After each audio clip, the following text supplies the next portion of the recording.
recording. All right, thank you, and welcome everybody to Protecting Your Digital Footprint. This workshop is available for WMU signature credit and also course credit. If you would like credit either for WMU signature or for a particular course, make sure to put your name, your WMU email in the chat. And if you want the credit for a particular course, make sure to also put your course name and number and your professor's name in there as well, so we can make sure that the right people get to know that you were here. So again, this is Protecting Your Digital Footprint. We are recording this presentation, so you can always refer back to the recording once it is available, probably sometime tomorrow. My name is Diana Sachs. I am the Health and Human Services Librarian.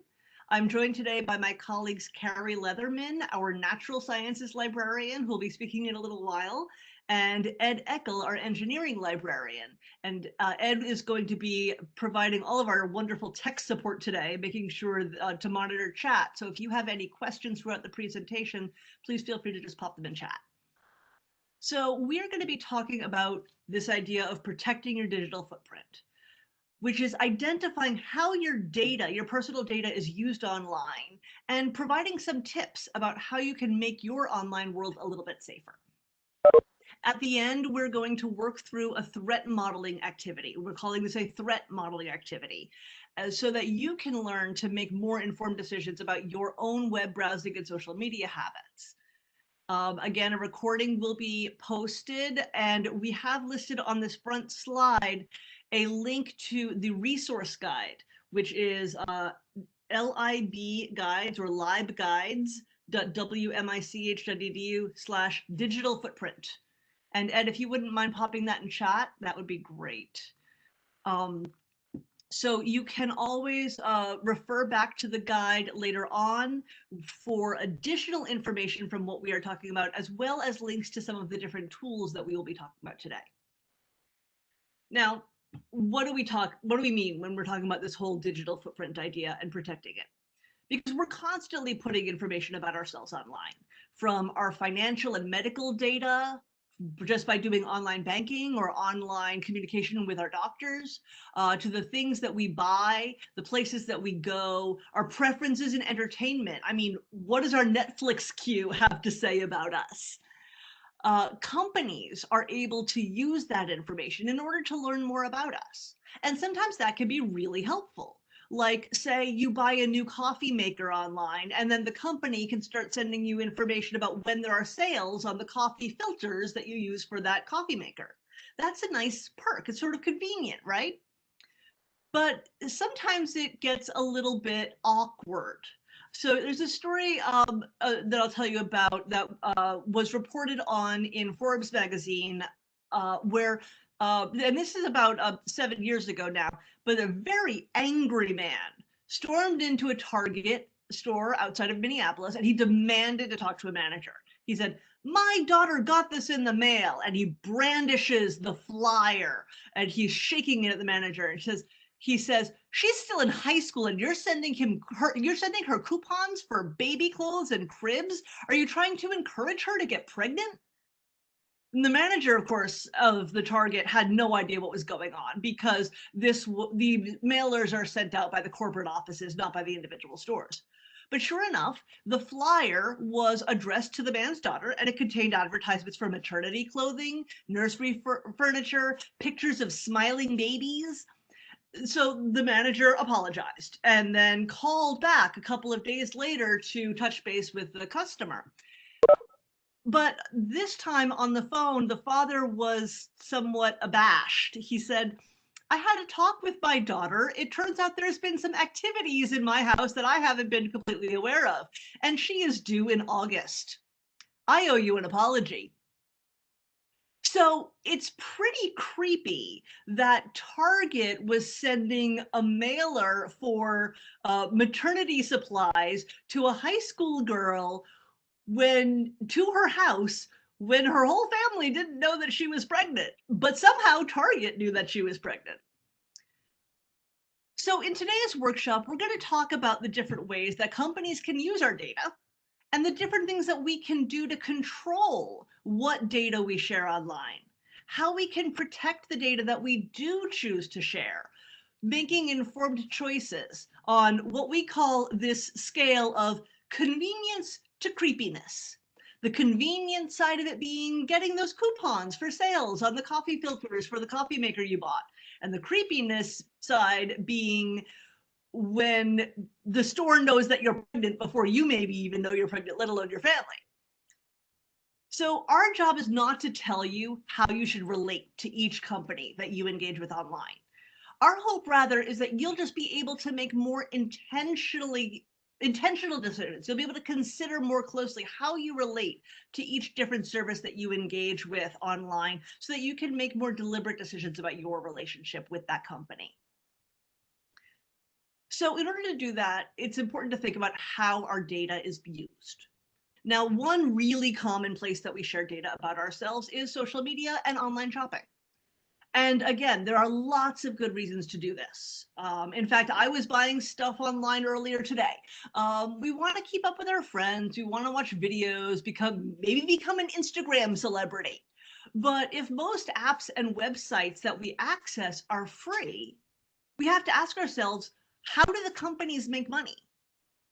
Because the main thing is, are you who's using the product, are you using the website, are you the customer of the website, or are you actually the product? So in other words, are you using the website or the app to pay for specific products or services, like on Amazon or on Netflix, where you're paying them money in order to have access to their goods and services, and therefore the company gets their revenue from your payments? Or is the site totally free to use, like most social media, for example? And instead, the company generates its profits by gathering and selling information about you and your behavior, and then selling that information on about you and your behavior to advertisers and market researchers and other people who might be seeking to influence you, whether they're trying to influence you for good or for ill. And it's not just the social media companies themselves. I mean, if you click on one of those, what kind of animal from Harry Potter universe would you be? If you click on one of those little quizzes on Instagram or on Twitter or wherever, you're often agreeing to share all of the data that that social media site already has about you with the developer of that quiz. And just by clicking on it and saying I agree, that's oftentimes that data that you have that is about you is being shared. Now, it is important to bear in mind that some of the services for which you are the customer may still mine your data and use it for other purposes, but they're generally more likely to have better and more obvious controls for protecting your privacy, because they have a vested interest in keeping you as a customer, because they're not necessarily dependent on your personal data to make a profit the way these totally free services are. Now, most of us check those I agree buttons on the terms of service and the end user license agreement on apps and websites without even thinking about it. But I think it is important to think about what kind of information is being collected and how the information is going to be used and how we can manage our privacy. So here's a couple of examples. On Amazon, when you're doing your online shopping, they will collect your billing information, your past order history, the things that you'd expect. And they might say, if you bought this, you might also like that. But they generally don't share your data much with other companies, except for like when they have to make sure that the UPS driver has your address so that you can actually get your coffee maker. And they primarily use the data that they do collect about you and your behavior in order to recommend additional things that you might want. Social media, in contrast, tends to collect everything that you do, most especially your behavior. So what you click, how long you stay on that page, what you react to and how you react to it, what your friends react to and how they react to it, where you are, who you're with, what else you're doing while you're logged in, and so on. And this allows them to build a really detailed profile of who you are and how likely you are to react to different things. And that in turn allows them to target advertising and potentially even manipulating you by showing you or not showing you certain kinds of information. Now, again, I'm not saying anything about good, bad, how you should act or how you shouldn't act. But it's important to keep these factors in mind so that you can choose what level, again, on that creepiness to convenient continuum, where you want to be. Now, another thing to keep in mind is what's called browser fingerprinting. And that's another way in which companies gather data about us. And basically what happens is a website that you go to is running some code in the background. And that code analyzes your web browser to see a number of different factors, things like the screen size, the fonts you have installed, what do you have bookmarked, what extensions do you have, and a bunch of other things. And they're essentially able to create a sort of fingerprint for your web browser because it's incredibly unlikely that another person's web browser is exactly the same as yours. And so then they are able to figure out how likely it is that your web browser is your web browser. And every time a web browser with that same configuration shows up on a different website, they can say, oh, that's that person again. And again, by building that fingerprint, building that profile, they're better able to track how we behave online. And that's where data brokers come in. Third-party data brokers. Data brokers are, it's a for-profit business structure. And what a data broker does is they accumulate user data from many different sources. It could be subscriptions, supermarket loyalty cards, your browsing habits, your online shopping history. And in all of these cases, it's almost always with the permission of us as the users, whether we explicitly clicked, I agree on that end user license agreement or those terms of service, or implicitly, like when we go to a website and we buy something with our credit card, we are implicitly agreeing to their terms of service because we've engaged with that website. So the data brokers then aggregate the data across many, many, many different customers, many different people, and then they sell that user data to other businesses. Generally, the purpose is to find trends for selling targeted advertising. And their data is usually going to be stripped of identifying information. It's not going to say, this is the credit card number of Diana Sachs, or Diana Sachs purchased this coffee maker on this day. But it is going to say that a person of certain characteristics purchased a coffee maker on that day. Now, the data brokers can get information by mining web activity, or they can purchase the aggregated information directly from the web companies and the social media companies. So again, all of this is stuff to keep in mind when you think about what information you're sharing and with whom you're sharing it. As a general rule, the more the company relies on selling information about you to these data brokers in order to make their money, the less control they will give you over your own privacy settings. Privacy settings can be hidden, or you might not be able to opt out of them at all in order to still use the product. Default privacy settings also usually tend to be very permissive.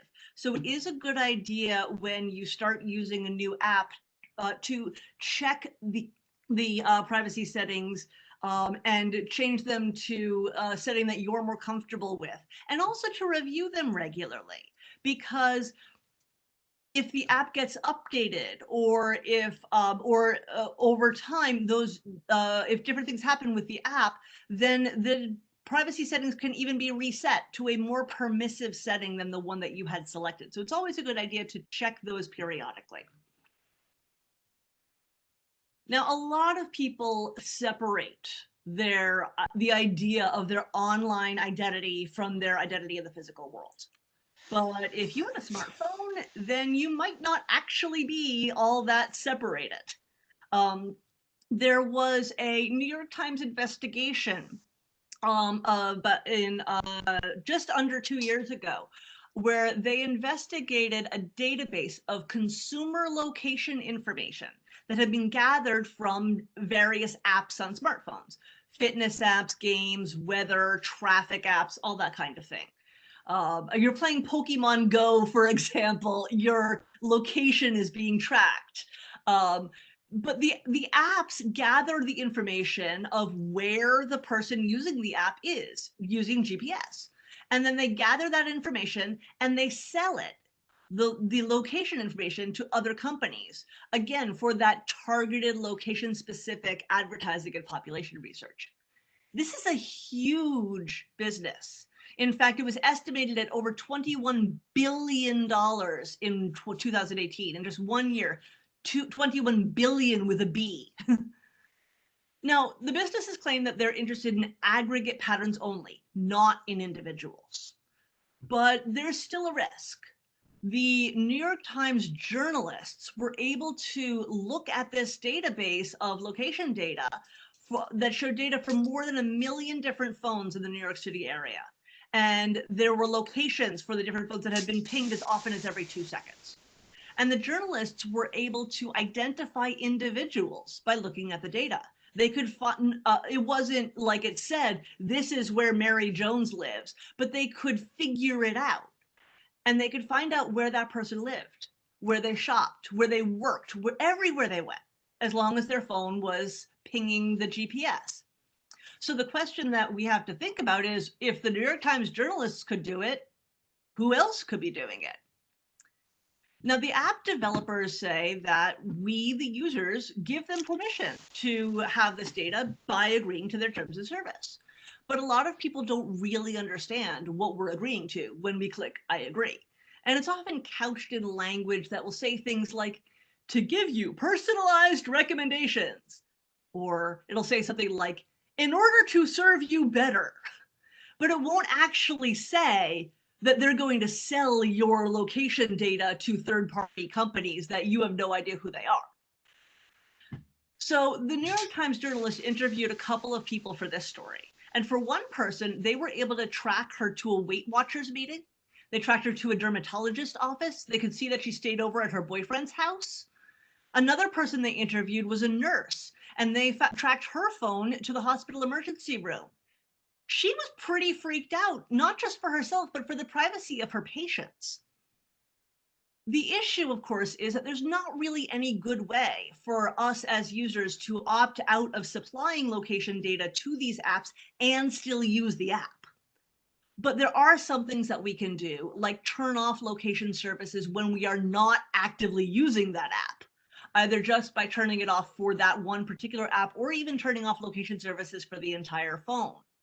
Now, we have provided a link on our resource guide, and again, we'll post that link again at the end, but we've provided a link on the resource guide that does show you how you can control locations for individual apps, both on iPhones and Android devices. So I'm almost done scaring you. I'm just going to tell you a couple of more quick stories. There's another recent investigation from the magazine Motherboard. In this case, phone providers, AT&T, T-Mobile, and Sprint, some really big phone carriers, had all collected location data about their customers that was not necessarily collected by specific apps, and that we had, that we, the customers, had agreed to their terms of service, but rather the phone companies themselves had collected that data to help first responders locate someone in the event that somebody called 911. But instead of using the data only in the case of 911 calls, the phone provider sold that location data onto a third-party company. And that third-party company, in turn, sold it to a group of private investigators. Now, you might think, well, I'm not going to do anything that's going to require a private investigator to find me, so I don't need to worry about that. But the bigger point is that the data could have been sold to anybody. Once it was released by the phone providers, they and we, their customers, had no control over it anymore. And I do think it's important to remember that the only reason that they had that data in the first place was to make sure that 911 callers could be found by first responders, not for any other reason.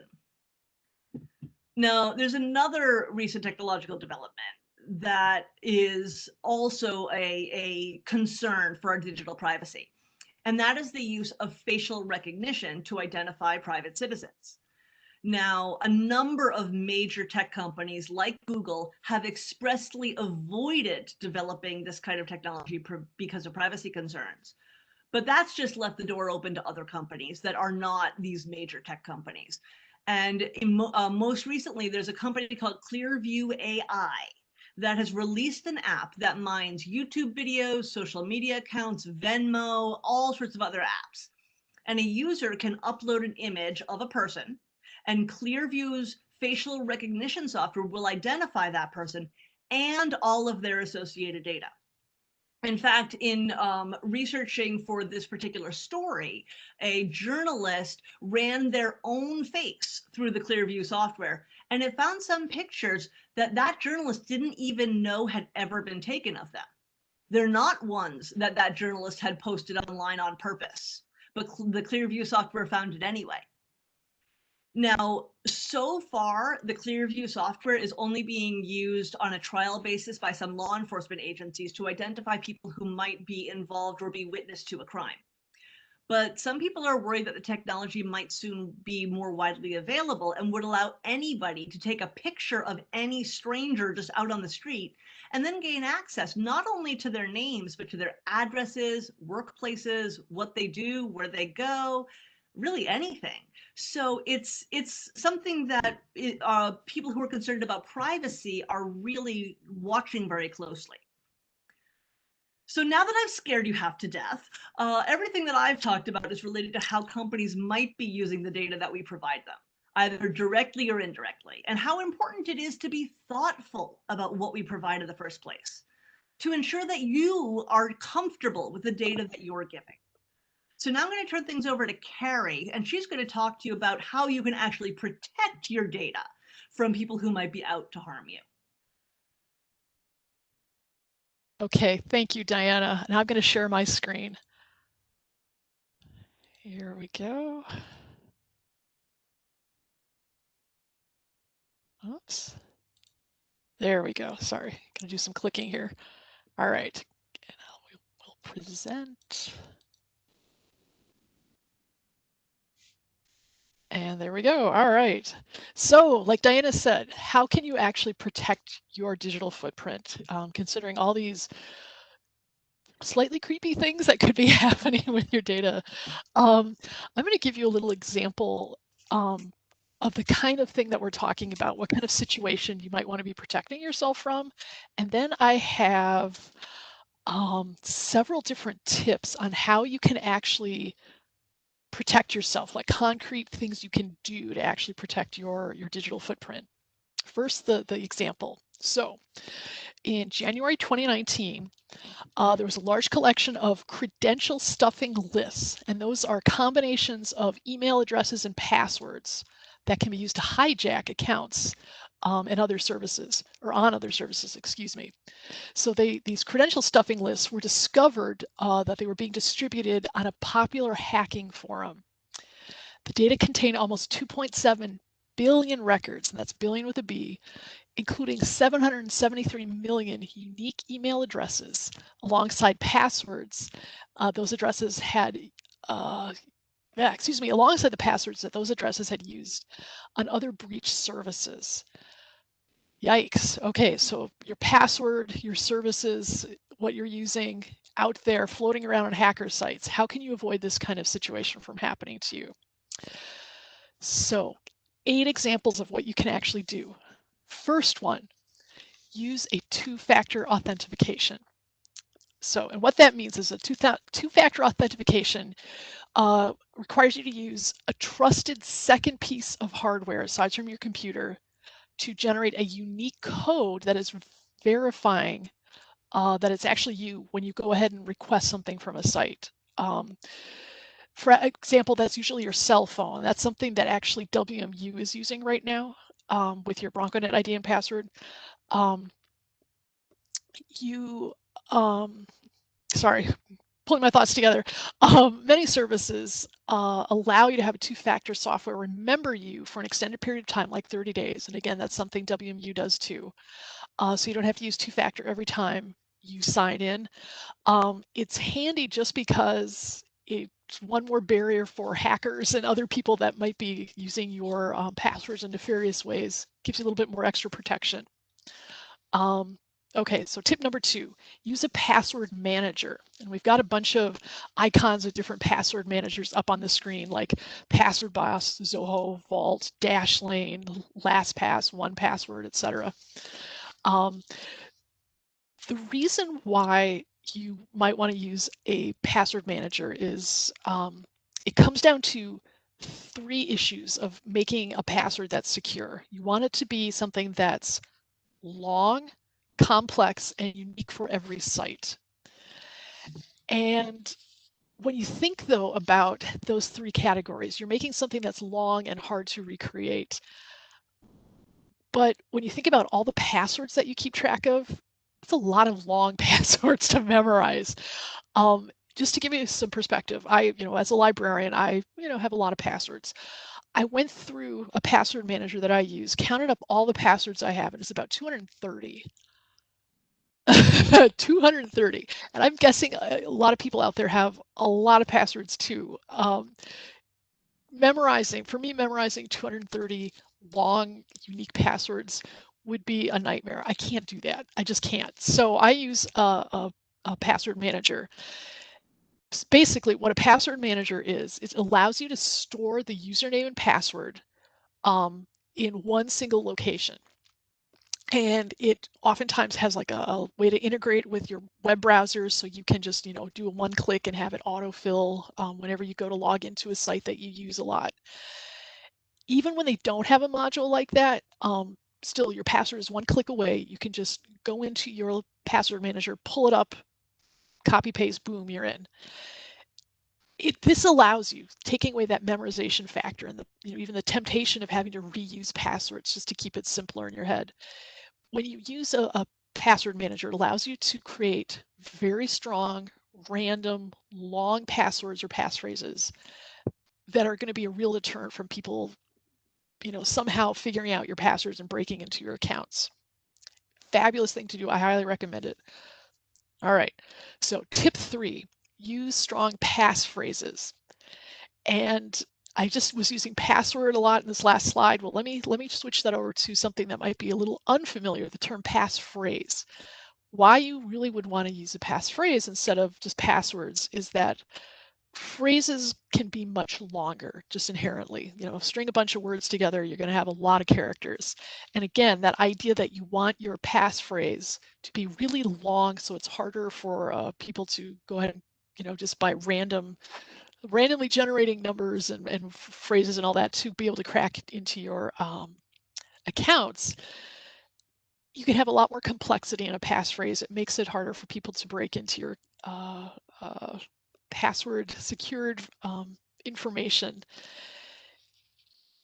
Another thing you want to do then too is make sure, sorry, I'm just so sorry, I'm losing my track of my train of thought here. You want to make sure that, for example, if you use something like the phrase, "You have brains in your head," which I apparently don't right now, that phrase you could use for a passphrase, just literally all of those characters. And it's going to contain 21 lowercase characters. Could contain, in this example, 1 uppercase letter, 2 numbers, a special symbol. So you're really kind of throwing a lot of different random sort of things in there. All that variety, all the length of that passphrase makes it harder for someone to guess or just stumble upon your password. One thing I should probably bring up too with this whole idea of passphrases, I mentioned, using numbers or non-alphanumeric characters. A lot of times people are recommended that they use something like the number 3 in place of the letter E in a phrase, just to kind of throw some variety into it, or even like the letter O instead of the letter 0. Um, it's you can use that to add some complexity. It isn't necessarily needed. It doesn't necessarily make you what am I trying to say? It's a helpful thing to do, but you have to decide what your comfort level is. Long as you have a long phrase, odds are that you're going to be much more secure in what you're doing. Okay, so tip number 4, read the terms of service. Diane had mentioned earlier in the talk that, a lot of times people, it's hard to understand what these terms of service actually mean. Who actually wants to read through like 14 pages of legalese? Who could do that sometimes? Sometimes you just click and skip over even reading the thing. Well, I want to share with you a couple of things. There is a quote from the Instagram term of services up on the screen right now. Let me read that aloud to you just for some emphasis. So the terms of service says, providing our services requires collecting and using your information. The data policy explains how we collect, use, and share information across the Facebook products, and Instagram is owned by Facebook. It also explains the many ways you can control your information, including the Instagram privacy and security settings. You must agree to the data policy to use Instagram. Well, there you go. Well, and in some ways that seems harmless enough, but you have to think, about what information are they actually collecting. They're not telling you that specifically. Whoops. But you've got to wonder what's going on there. What sort of information, in all the examples that Diana was listing off earlier, what are they really getting about you? So you're kind of in a no-win situation. If you want to use Instagram, you're kind of stuck. You got to, you got to hand the data over, but what exactly is that data? Okay, so more about reading the terms of service. Let me click to the next slide. Here is another excerpt from the Instagram data policy. So I'm going to read that aloud to you again. We collect the content, communications, and other information you provide when you use our products, including when you sign up for an account, create or share content and message, or communicate with others. This can include information in or about the content you provide, like metadata, such as the location of a photo or the date a file was created. Okay, well, that's some more information about what they're getting from you, but it's a little unnerving, isn't it? Are you okay with this? Are you okay with Instagram and Facebook building up this profile about you? There could be some very personal stuff in there. Are you okay about them knowing what groups you belong to and the people that you associate with? And you may or may not be, and that isn't, we're not here to tell you that you should or shouldn't be, but it's important to really be aware of what they're going to be collecting about you and what they're going to be doing with it, or at least the possibility of what they're going to be doing with it before you agree to this. Okay, so read the terms of service. You can't necessarily negotiate the terms of service with, Facebook or Instagram, but, at least be aware of it. Okay.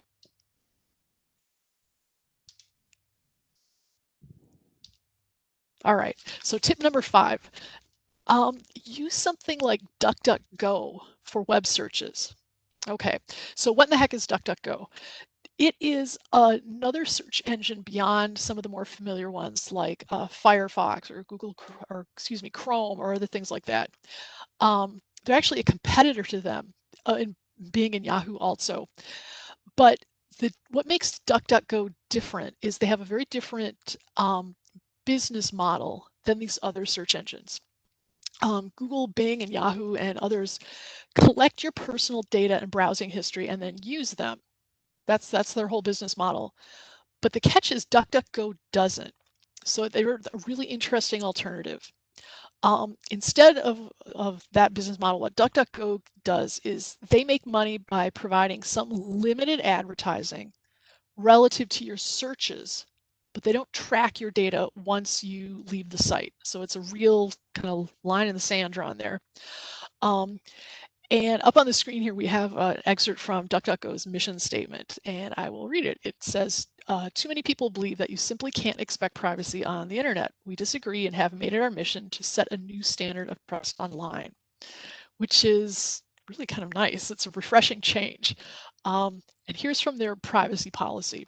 DuckDuckGo does not collect or share personal information. That is our privacy policy in a nutshell. The rest of this page tries to explain why you should care. So refreshing change, there is an alternative out there. And if you are interested in that, not having your data tracked, you can use another uh, search engine browser and kind of rest assured that that's not happening. Okay, tip number 6, use Privacy Badger. So what the heck is Privacy Badger? Let me read a quote from their about page. Privacy Badger is a browser add-on that stops advertisers and other third-party trackers from secretly tracking where you go and what pages you look at on the web. If an advertiser seems to be tracking you across multiple websites without your permission, Privacy Badger automatically blocks that advertiser from loading any more content into your browser. To the advertiser, it's like you suddenly disappeared. That's pretty awesome. This also has an added benefit of blocking a lot of unwanted ads that might be popping up when you're using a browser. Okay, so on to the next tip.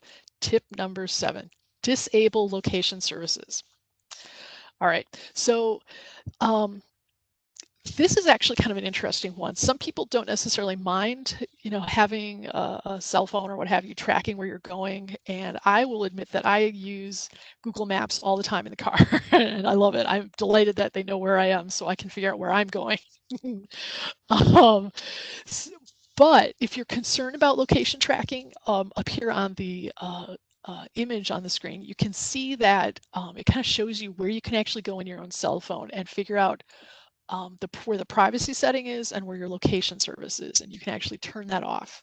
I think just about any cell phone, whether Android, Apple, what have you, will be able to have that setting that you can adjust. And it's a nice option to know about at least.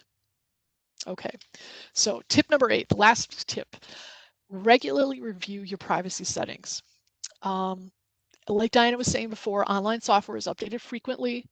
And without advance notice, you can find sometimes that updates will revert privacy settings back to a more open and generous use of your data, and you may not necessarily want that. So you can actually have settings that you had changed before kind of be undone and go back to this very liberal open default setting. And they might actually introduce new settings, change, or even remove other types of settings. I recommend that you go ahead and review your privacy settings in your social media apps regularly. And if you change a setting, check back in on it, say in a week or in a month, what have you, and see if it actually took, if it reverted back to some more open use of your data. Each time you're made aware of an update on some social media platform, just go in and take a check and see what's up with your settings, your privacy settings. Okay, so those are the 8 tips, all very useful. What I'm going to do now, though, is go ahead and turn it back over to Diana, and she will talk a little bit more about other issues related to your digital footprint. Go ahead, Diana. Thank you, Carrie. So I'm going to start sharing now. Okay. So after I scared you with all of the things that could go wrong with your data, and Carrie has told you some tips about a number of different tools that you can use to protect your data, we wanted to introduce you to this technique for thinking about how you can protect your digital footprint, and it's called threat modeling. This is a kind of risk reward analysis where you identify the risks that you might have in the digital environment. You consider what's the likelihood of each risk factor, decide how seriously you need to take that potential risk, and then what steps you think are worth taking to mitigate that risk. Now, Ed just put in chat the link that's actually on this slide, and that will take you to a threat modeling worksheet, and you can download a copy of that and fill it out for yourself. You can do that right now. You could do it later, totally up to you. But I'm going to walk you through an example of how we might answer some of those questions on the threat modeling worksheet. And again, you can download your own copy. So let's imagine that we are protecting our phone. Well, the first thing we need to think about is, what do we want to protect? Well, we want to protect the actual physical phone because that device probably cost you quite a bit of money. You also want to protect the data that's on your phone. Now, there we go. So the next, and then, so that's question one. What do we want to protect? And we're using the phone as an example. So the next thing is, who do we want to protect our phone from? Well, there's random theft. If we accidentally leave our phone on a park bench at 2 in the morning, do we think it's very likely that it will be there if we go back the next day? Probably not. It likely would be stolen. So the crimes of opportunity, if we leave our phone unattended, we want to protect from random theft. We want to protect from all the people who might be in our lives, whether they are people who we know closely and well, like our roommate, we hope, our significant other, our friends, our siblings, our parents, but and everybody. Because again, you may not be concerned about the physical object of your phone being stolen by your parents, but do you care about the data on your phone being accessed by your parents? Is that something that you want to have some control over? So then the next question that we want to ask is, how likely is it that you will need to protect it? Now, again, if you leave your phone sitting on the park bench, you are going to run a pretty high likelihood that your phone will not be there, several hours later. As for the idea of keeping your data safe from your friends and family, well, that depends on your personal situation. That's going to depend on what your relationship is like with all of those people, and not something that we can help you with. And then the next thing is, what are the consequences if you fail to protect your phone? Well, if you lose the actual device, you'll have the cost to replace the phone. You'll have the inconvenience in that you won't have your phone for a while. If the phone is the device that you use for two-factor authentication, say to log into e-learning at WMU, and now all of a sudden you can't log into e-learning or your WMU email because you lost your two-factor authentication device, that could be a significant inconvenience. And then also think about if your data is backed up, your contacts, your emails, your documents, access to your entire online world, you might not have that for the period of time when you don't have your phone, or when somebody else has accessed all of that information about you, and therefore you've had to you've compromised your phone, and now you need to get a new account. So the last question to ask is, how much trouble are you willing to go through to avoid those consequences? If you think about some of the different tools that Carrie was recommending, it's totally up to you as to whether or not you choose to adopt any of those tools, or even some of the more intense tools that we didn't even talk about today, because there's so many options. But you will have to make an informed decision on your own, doing your own risk reward analysis. So how important is it to you? Would you use biometric security, like using your fingerprint to unlock your phone? Would you use a longer password to unlock your phone?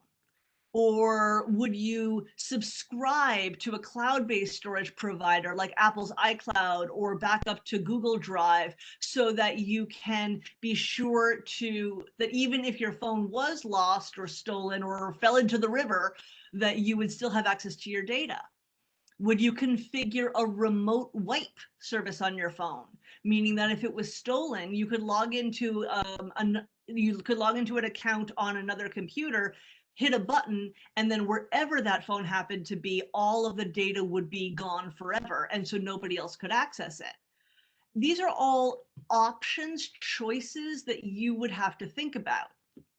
So as you think about your situation, you can do your own threat model for whatever it is that you want to protect. Again, we use the example of protecting your phone, but you could apply the same model to do a risk reward analysis for protecting your bank account information. You could even do it for physical items like protecting your passport, for example. So think about when you apply this threat modeling approach, think about just starting with what is it that you want to actually keep safe, and then just run through the questions to help you think about how much trouble you want to go to make sure that your information, your data, your personal identity stays safe.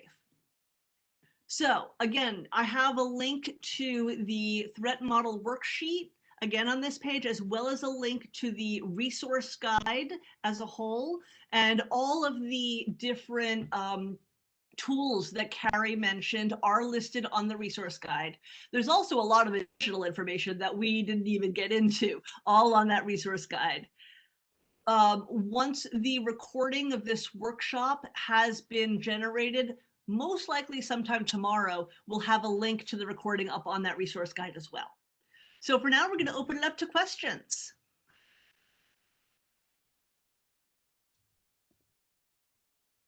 You can feel free to put questions in the chat, or you can just unmute yourself and ask.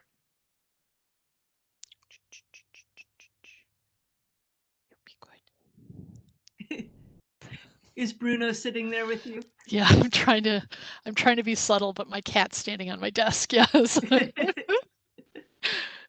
Oh. Well, why don't you hold him up for everybody to see? Oh, he wants to jump up on my shoulder. Should I let him? Do you want to come up? Come up, baby.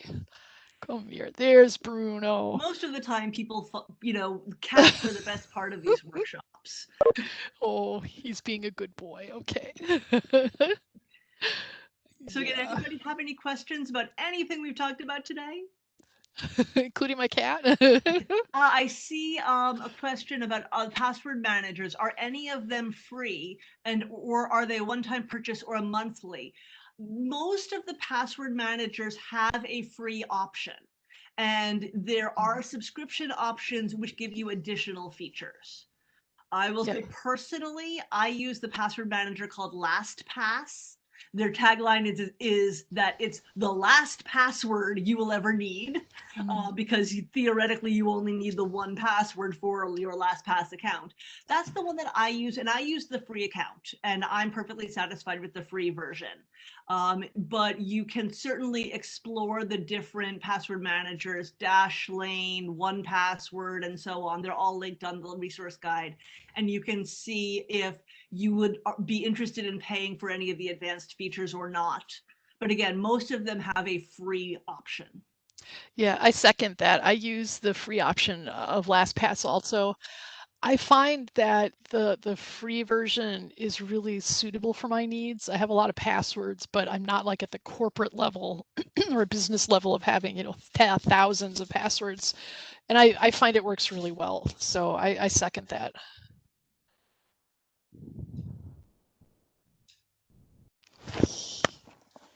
Yes, and I'm seeing that Ed is also saying that you can use the same account for a password manager such as LastPass on both across multiple devices.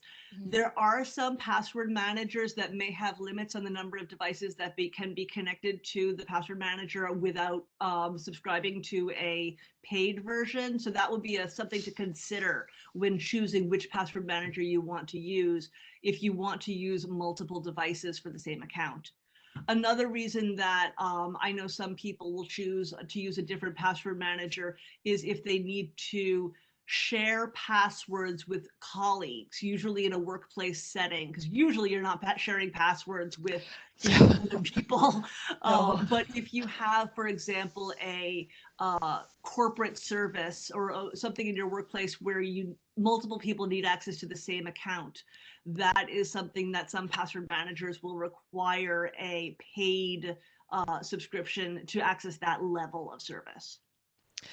And just to add to, you should be able to look at any of the password manager's webpage, and they should tell you pretty clearly what comes with a free versus a subscription account. You might have to do a little poking around, but you should be able to find that information pretty easily.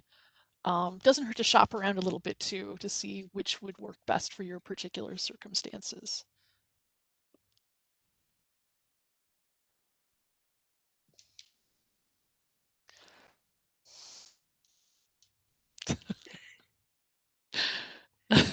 Do we have any other questions while the cat's tail moves around in front of Carrie's face?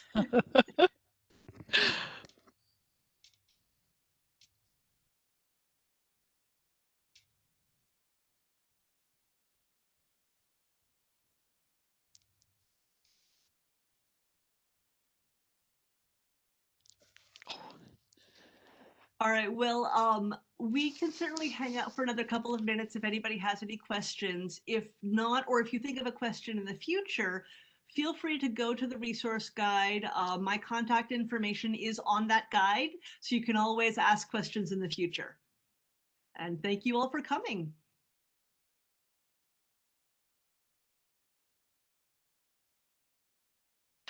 Dinah, shall I go ahead and stop recording? Yes, please. Okay, recording officially stopped. There we go.